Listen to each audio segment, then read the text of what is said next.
Hello everyone, good evening সকলকে। তোমরা দেখতেই পাচ্ছ পোস্টার দেখে আমি গেছিলাম কলকাতা ইন্টারন্যাশনাল ফিল্ম ফেস্টিভ্যালে, যেটা 30তম ফিল্ম ফেস্টিভ্যাল চলছে কলকাতাতেই, নন্দনে। 4 তারিখ থেকে 11 তারিখ পর্যন্ত যদি কেউ ভিজিট করতে চাও তাহলে যেতে পারো। এই সময় বিভিন্ন ফিল্ম স্টার, এটা মানে বিভিন্ন জনের আনাগোনা ওখানে।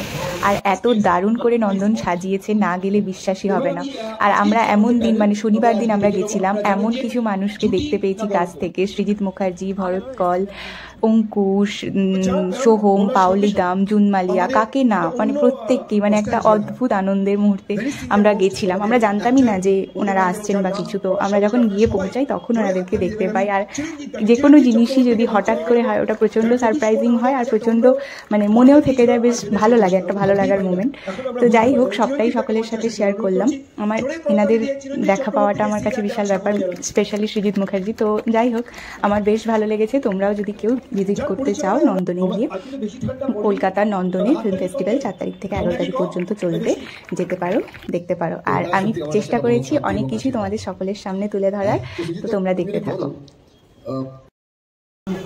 ব্যাস, অনেকটা রাত হয়ে গেছে, এবারে নন্দনকে টাটা বলে বেরিয়ে যেতে হবে, কারণ তারপরে একটু মেলা যাবো, দেন ফিরবো।